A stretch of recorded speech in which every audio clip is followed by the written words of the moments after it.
Hai guys, welcome back to Gios Class. Nah, hari ini aku mau membahas tentang salah satu topik ya yang ada di pelajaran ekonometrik yaitu OLS ya atau metode kuadrat terkecil. Nah, sebelumnya aku pernah bahas metode OLS ini di pelajaran statistik ya. Eh, aku udah bahas apa itu regresi, apa itu independen dan dependent variable. Jadi kalau kalian belum nonton, kalian boleh nonton ya. Ini udah ada, aku masukin videonya di playlist ekonometrik aku juga, jadi kalian boleh cari videonya dengan judul metode kuadrat terkecil ya, atau pengenalan linear regression atau regresi linear. Nah, sekarang aku mau membahas sedikit ya tentang metode kuadrat terkecil. Nah, aku mau menyempurnakan pembahasan video aku yang sebelumnya ya. Jadi ada beberapa hal yang aku mau tekanin di sini berkaitan dengan econometrics ya. Nah, jadi di dalam econometrics itu sebenarnya kan kita mau menguji atau melihat hubungan antara sebuah sebuah atau dua buah variabel gitu ya. Contoh kan misalnya misalnya kita mau melihat gitu ya, apakah ada hubungannya antara body fat ya, misalkan ini ya, body fat atau kadar lemak dalam tubuh gitu ya, dengan berat badan, weight gitu ya. Nah, misalnya kita mau melihat apakah jumlah atau besaran weight ini mempengaruhi body fat nggak sih? Apakah ketika orang beratnya lebih berat atau lebih besar gitu ya, body fatnya lebih tinggi atau enggak gitu? Apakah malah orang yang beratnya lebih berat itu memiliki body fat yang lebih kecil seperti itu ya. Kita mau melihat hubungan apakah weight ini mempengaruhi body fat atau enggak gitu ya. Nah, makanya di sini aku buat weight ini adalah X dan body fat ini adalah Y, yang dimana weight ini adalah independent variable ya. Nah, sementara body fat ini adalah dependent ya. Jadi body fat di sini adalah variabel yang ditentukan oleh weight. Sementara weight ini nilainya menentukan atau menjelaskan nilai dari body fat gitu ya. Makanya kita sebut body fat ini dependent variable karena nilainya dipengaruhi dan ditentukan oleh dependent variabelnya yaitu weight ya. Nah, karena ini Y dan ini X, nah maka aku buat di sini Y, ini Y lagi. Ini aku buat di sini body fat ya. Dan ini adalah weight gitu ya. Nah, misalkan setelah kita plot gitu ya, misalkan ini data-datanya gitu ya, kan kita ambil misalkan ini ada berapa sih? 1, 2, 3, 4, 5, 6, 7, 8, 8 orang misalkan gitu ya, dengan body weight dan body fat yang berbeda-beda gitu. Misalkan ada yang body fatnya 20%, weightnya misalkan 50 kilo gitu ya, ada yang weightnya 90 kilo, body fatnya 40% gitu ya, ada yang body body weight-nya berat badannya 65, body fat-nya misalkan 25 gitu ya, bervariasi dan membentuk plot seperti ini gitu ya. Nah, di dalam sebuah ekonometrik itu kita sebenarnya ingin membuat sebuah garis ya. Nah, di mana garisnya itu kita kenal metode untuk membuat garisnya ini adalah metode kuadrat terkecil ya. Kalau misalkan kita belajar di statistik, ini metode regresi linear. Jadi kita ingin membuat garis, untuk apa sih garis itu? Untuk memprediksi gitu ya. Untuk memprediksi apa? Memprediksi body fat berkaitan dengan weight. Jadi begini, aku kasih tahu ya. Jadi misalkan dari antara plot yang ada ini, dari data 8 orang yang ada yang udah kita plot, itu kita berusaha ya, kalau kita pakai software, kita pakai eViews atau kita pakai Stata ya dan SPSS dan software-software lainnya atau Excel juga bisa. Mereka akan berusaha untuk membuat garis atau menarik garis ya.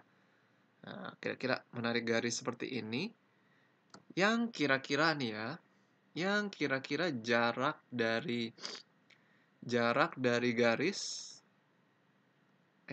miring ya, jarak dari garis ke titiknya ini masing-masing itu paling kecil ya. Nah, jadi jarak dari garis ke titik ini, itu kita sebut dengan yang namanya error ya. Nah, ini segini. Nah, gitu ya. Nah, jadi kalau kita buat ini dalam bentuk regresi, persamaan regresi linear, ini kan bentuknya jadi begini ya. Y sama dengan beta 0 tambah beta 1 X tambah error term. Atau kalau aku masukin variabelnya, jadinya kan body fat sama dengan beta 0 tambah beta 1 ini weight tambah error term gitu ya.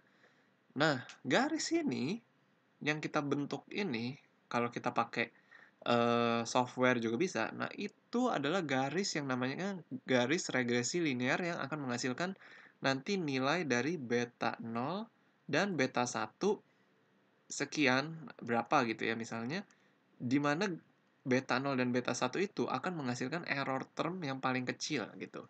Nah, error term atau kita kenal dengan eh, sebutan econometricnya itu adalah sum of square ya, sum of square residual atau SSR.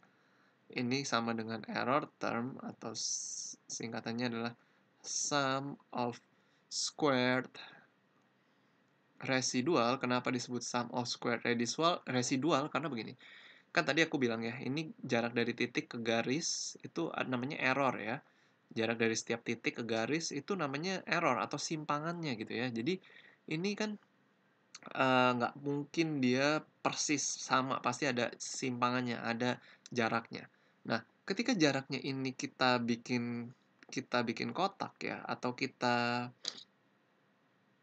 kita bikin kotak dengan jarak yang sama gitu ya. Nah, gitu kita bikin kotak gitu ya masing-masing kotak.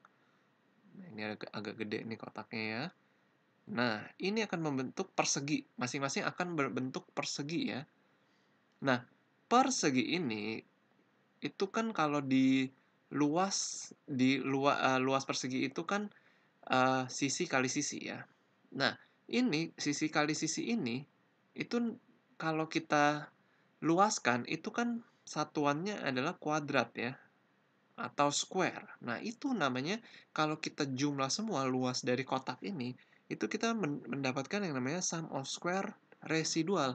Nah, itu kenapa luas persegi ini. Nah, persegi ini juga bahasa Inggrisnya kan square ya. Nah, jadi sum of square residual ini adalah ketika error termnya jarak dari titik ke garisnya diluaskan atau dibikin luas persegi seperti ini dan dijumlah gitu. Nah, itu kenapa namanya sum of square residual. Jumlah dari kuadrat atau persegi residual gitu ya. Jadi seperti itu. Nah, kita menginginkan error term ini yang paling kecil gitu. Nah, makanya kita mencoba mencari garis ya di mana kotak-kotaknya ini yang dihasilkan dari antara titik ke garisnya, ke garis kuning ini ya, itu yang paling kecil. Jadinya kita ingin membuat garis di mana kotak-kotaknya ini atau errornya ini atau sum of square residualnya ini menghasilkan kotak yang paling kecil. Nah, itu adalah garis yang terbaik yang bisa kita pakai untuk model kita atau untuk penelitian kita gitu. Nah, garisnya ini buat apa? Nah, ini nanti buat memprediksi. Misalkan gini, misalkan kita udah dapat beta nolnya misalkan ya, ini aku misalkan aja. Misalkan beta nolnya itu misalnya 5,4. Nah, body weight-nya misalkan 1,8 asal aja ya. Sorry, ini angkanya aku masukinnya uh, asal aja. Nah, jadi itu bisa kita pakai buat memprediksi. Jadi, misalkan misalnya weight-nya berapa? 40 gitu ya. Misalnya weight-nya 40 gitu. Nah, jadi tinggal kita masukin aja 5,4 tambah 1,8. Weight-nya, berat badannya misalnya 40 kilo. Nah, ini nanti akan keluar gitu ya prediksinya. Coba aku hitung ya. Nah, ini akan keluar hasil 77,4% misalkan body fatnya. Jadi ketika orang beratnya 40 kilo, maka body fatnya adalah 77,4%. Nah, ini misalkan aja gitu ya. Nah, seperti itu. Jadi kita menggunakan garis ini dan mendapatkan beta 0, beta 1-nya untuk mendapat prediksi ya, untuk memprediksi misalkan weight-nya orang berapa, akan kita dapatkan body fat-nya berapa. Nah, itu adalah salah satu, fungsinya ya. Nah, jadi kalau misalkan aku tulis-tulis dalam bentuk matematik ya, ini kan tadi aku salin aja ya, Y sama dengan beta 0 tambah beta 1 X tambah error term. Nah, jadi kita bisa bilang bahwa error term itu adalah ini ya, Y minus beta 0 tambah, minus beta 1 X sama dengan error term gitu ya. Nah, jadi kalau misalkan kita kuadratkan ya, Y minus beta 0 minus beta 1 X lalu dikuadratkan dan kita jumlahkan ya dari data pertama sampai data terakhir ya. Nah, ini kita sebut SSR, sum of squared residual yang tadi gitu ya, yang kotak-kotak itu semuanya. Nah, itulah kenapa sum of squared residual atau error term rumusnya seperti ini gitu ya.